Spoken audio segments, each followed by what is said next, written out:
Magandang araw, Sir Ariel. Magandang araw, Pilipinas.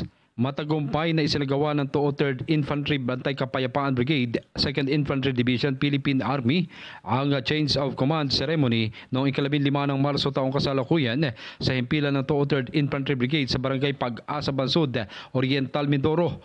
Ang seremonya ay nagmarka ng formal na paglilipat ng pamumuno mula kay Acting Brigade Commander Colonel Eric Guevara patungo kay Brigadier General Melencio Ragudo, ang bagong Brigade Commander. Pinangunahan ni Major General Cirilo Balaore Jr., Philippine Army Commander, 2nd Infantry Jungle Fighter Division, Philippine Army, ang nasabing seremonya na kung saan ay binigyan diiniya ang mahalagang papel ng 203rd Infantry Brigade sa pagpapanatili ng kapayapaan at kaunlaran sa Mindoro at Romblon. Pinuri rin niya si Colonel Guevara para sa kanyang matatag na pamumuno at dedikasyon sa mga operasyon laban sa terorismo, habang ipinahayag naman niya ang kanyang buong tiwala kay Brigadier General Ragudo bilang bagong pinuno ng brigada. Bilang pagkilala sa kanyang natatanging serbisyo, iginawad kay Colonel Guevara ang Military Merit Medal para sa kanyang kahangahangang kontribusyon sa brigada.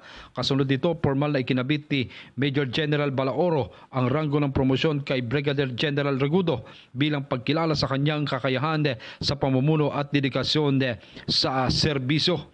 Sa kanyang pagtanggap sa bagong tungkulin, binigyan din ni Brigadier General Ragudo ang kanyang pangako sa pagpapalakas ng operasyon ng brigada, pagpapalawig ng pakikipagtulungan sa mga katuwang na ahensya at pagpapanatili ng kapayapaan at seguridad sa Mindoro at Romblon.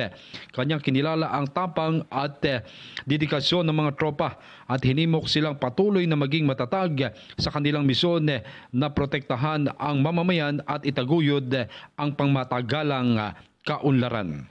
Mula dito sa Oriental, Mindoro, ako si Junard Acapulco ng DCSB Spirit FM Calapan City, reporting live para sa CMN Pilipinas.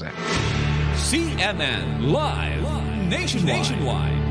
Maraming salamat, Junard Acapulco, mula po naman sa Spirit FM, CMN Calapan, Oriental, Mindoro. Samantala, sinabi